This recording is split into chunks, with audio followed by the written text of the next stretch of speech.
Hello, good morning, good afternoon, good evening.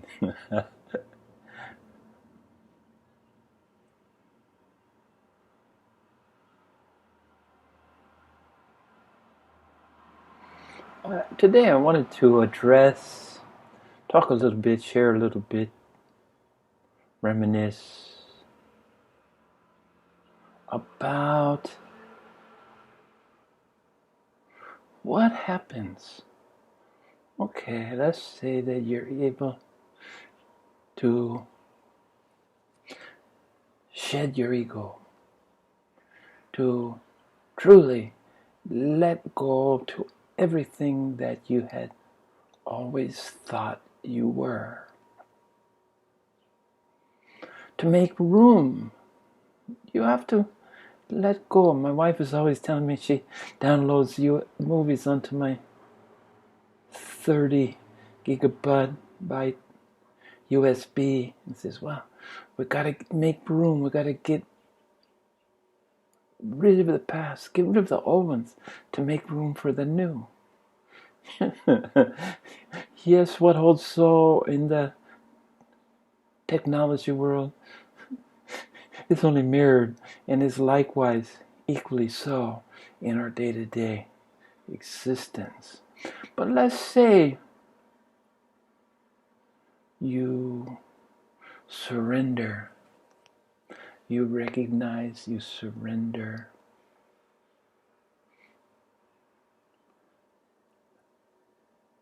Surrender to all that there is.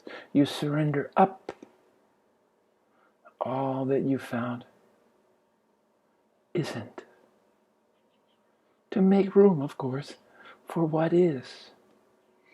And as what is comes in for me, overwhelming wave, this wave after wave just washing over me.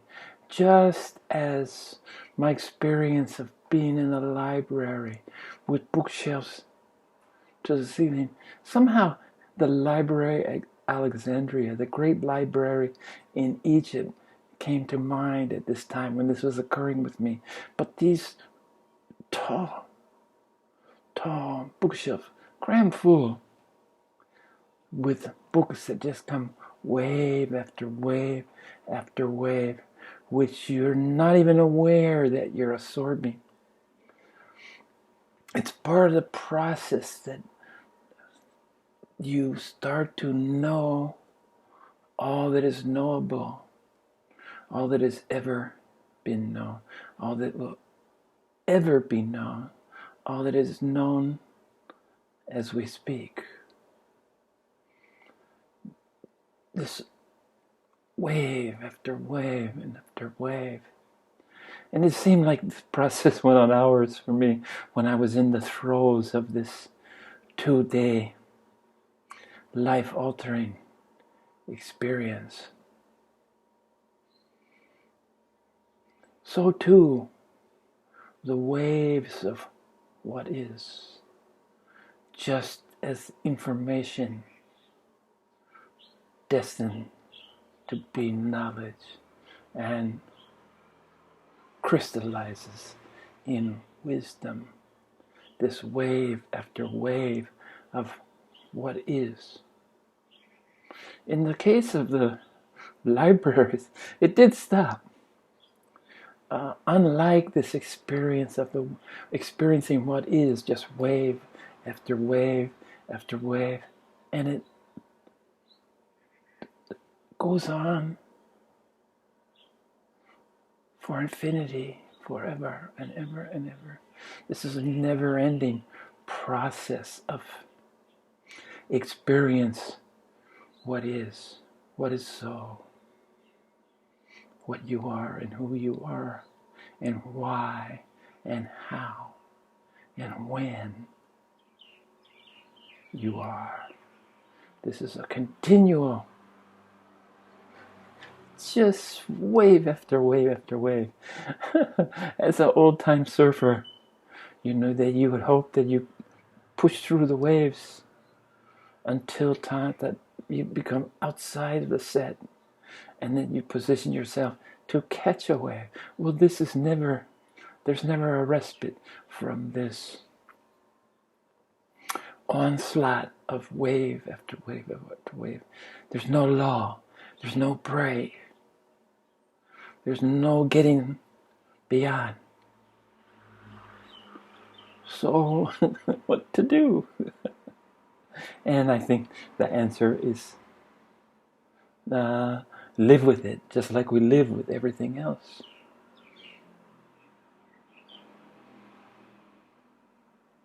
So here we are. We've surrendered. And surrender is only possible when we go through the process of forgiveness. And remember, forgiveness starts with ourselves, as does everything. It seems self-centered, but the real truth is that as you go inside, you emerge outside. As you search inside, you look and search outside. As you see the divine within, so too you experience without. But I was talking specifically about surrender, forgiveness, and then surrender. And remember, surrender is a continual process. It's not like you say, okay, I surrender, and that's that. No, you have to consciously practice surrendering until it becomes innate, until it becomes part and parcel of your very existence. This surrender. And again, coupled with the judicious use of the violet consuming flame to burn personal karma, to continually remember that you're accumulating, as long as we're breathing in and breathing out, it's inevitable that we're accumulating karma, and this has to be disposed to remain in a karma-free state.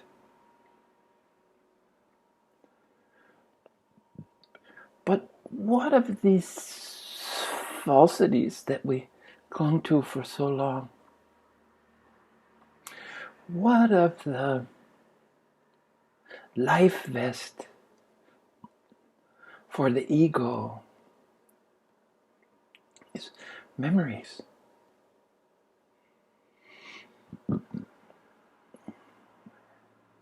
Now, memories too have to be cleaned, have to be mined for the nuggets of wisdom that lie within our experiences, and most particularly our reaction to those experiences, our reaction to remembering those experiences. Does it bring up a whole litany of past shortcomings? Does it endlessly build up? Do you only remember the things that you were successful, so-called successful in, when you won? And bolstering, these are all bolstering that false identity which we work so hard to discard. So just as the karma is placed within the violet consuming flame, so too was our ego. When I cast these things out, and in my case, this was a process, never having the obstacle of taking myself too seriously from birth. It wasn't very hard at all to discard my house of cards that some of you are so vested. I just wasn't vested in it. I suspected I suspected from early age that something was not right with this image that I was in the process of building of myself, this egoic structure. This egoic structure that it turns out is only, its only function is to help us in the process of forgetting what we've always known. Postponing. I can't prevent, but I can postpone our awakening, which is remembering what we've always known to be so. But these other memories and this hollow egoic, this Maya structure that works in concert with keeping us in ignorance and out of bliss. You also put that in the violet consuming flame. When that time came that you give it up, that you let it go. You put it in the violet consuming flame to be incinerated, to become dust and ashes.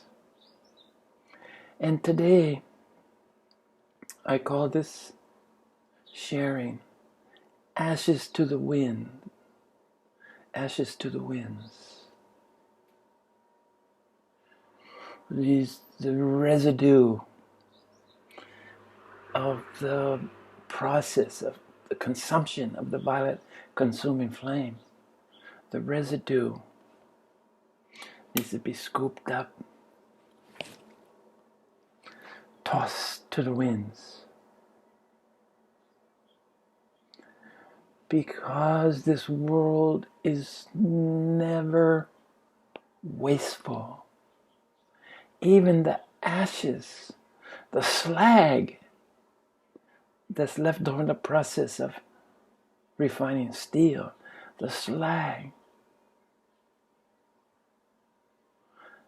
can live to have a use. These memories, these discarded, these incinerated concepts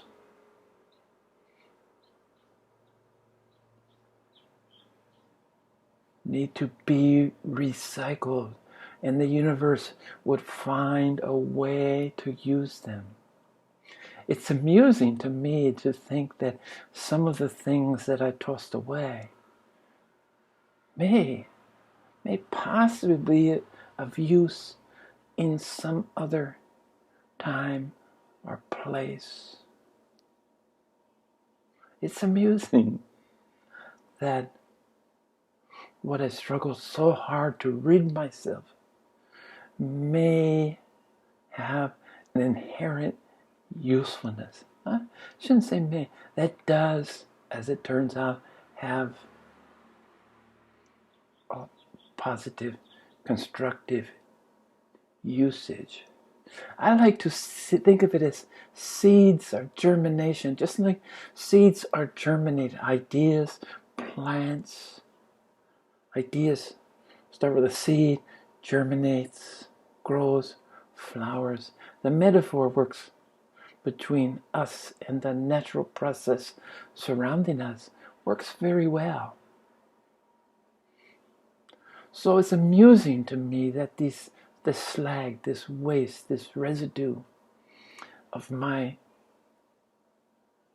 the destruction by the violet consuming flame is that somewhere it begins the life of a seed that will germinate, that will grow, that will flower and fruit, and then enrich the soil in which it finds itself once again, just as we do in all life. As we pass, it enriches the soil from whence we sprang. So this endless cycle, it's a cycle of life, it's a cycle of death.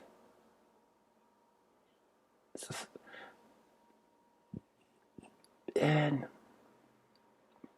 it's amusing to think that even the dredges,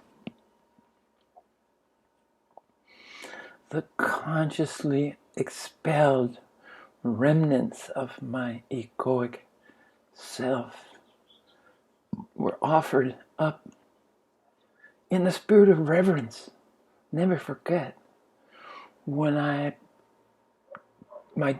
go through my daily exercise of surrendering my karmic accumulation minute to minute, I don't want to accumulate more than a day. Each day I will purposefully rid myself. I will utilize the violet consuming flame. But this done through reverence. It's offered up as in worship.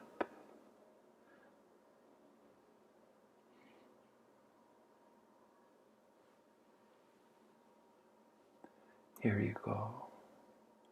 Do with it what you may. I surrender all ownership, all claims to that which I offer thee.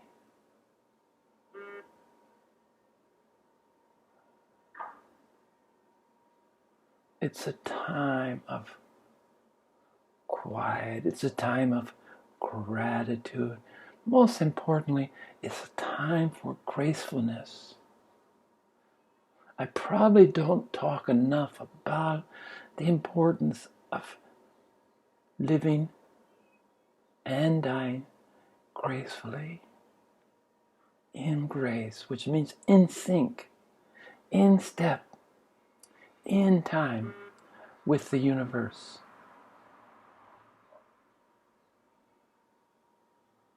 The cadence, the song, the beat,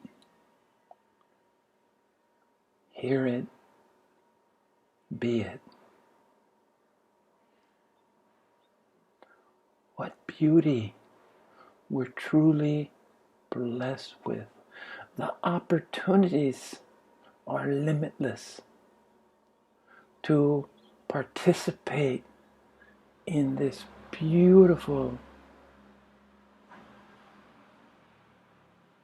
song or melody of life. And remember, life is about living. It's a continuous, ongoing, never-ending process. The idea that we live and die is that only that. It's an idea. Nothing truly dies. It just changes forms. Everything that was of any use will still be there after our bodies fail to house our soul any longer. Its usefulness has expired. It needs to be offered up. It needs to be incinerated, melted down. It needs to find its new usefulness, to rediscover. And that's all birth is. Birth is the new expression of the usefulness, the newly found usefulness of that which no longer served the purpose necessary to maintain its previous existence.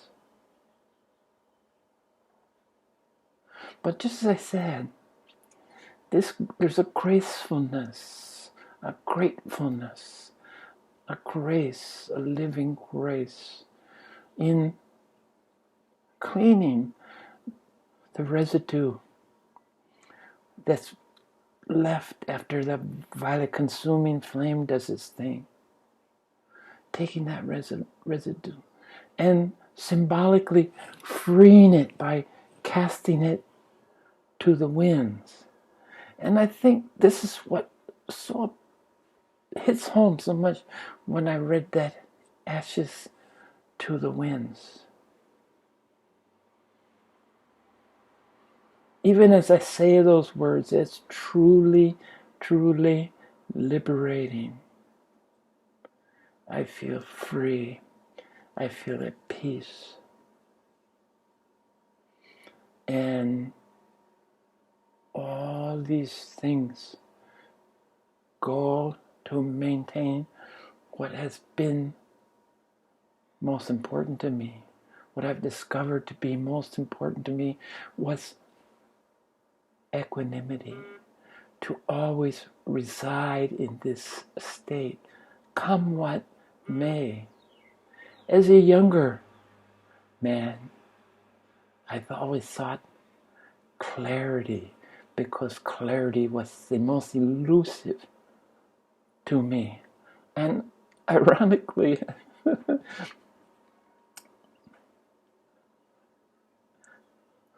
it was the state of equanimity, was living in the state that began the whole process, that allowed this process.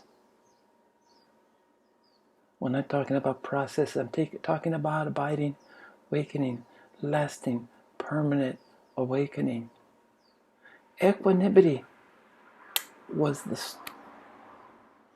center stone on which all else was built for me. And I thought I would transcend equanimity. What a fool am I, to get to that elusive clarity.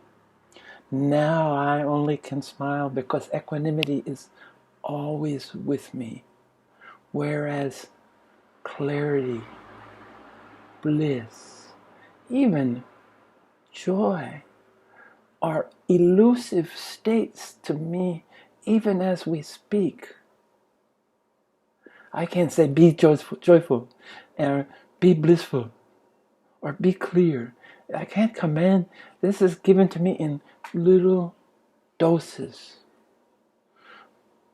as doses that I'm able to process while sustaining what I need to sustain to stay in the physical body.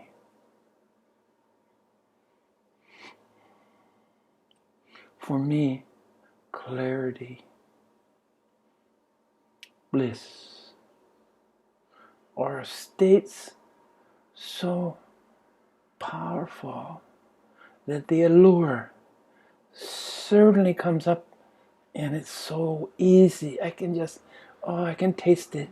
So easy just to follow it, just to let it bloom, to let it fruit,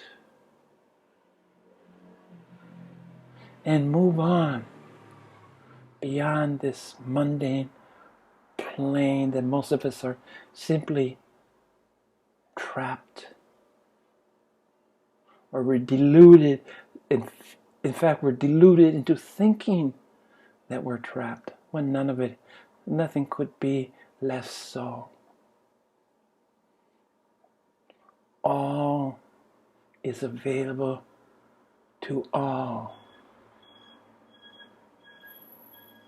All will come to all. That makes me smile. That's beautiful and so true. But why, might you ask? I just had my 72nd birthday a couple of weeks ago. And I'm a man without regrets. There's nothing that I regret about how my life has unfolded to this point. Everything that was meant to be will be. So it seems like it'd be easy to surrender the mundane daily grind of existence, of supporting yourself, of feeding yourself, of eliminating the dredges of the very things that sustain you. Part of that is not useful to this form that we inhabit, and we have to expel it. Old breath and the rest, the digestive process. We take what we need, and really, isn't that what life is all about after all?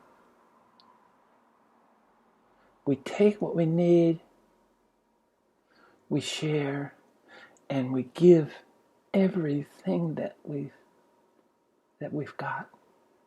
We give. We take only what we need to sustain, but we give as we give all. We give everything, and this is what keeps me in this physical form. Is that I feel there's more than I can give. There's more that I can give than I'm giving up till now. There's more. There's more work to be done. We all have a top priority.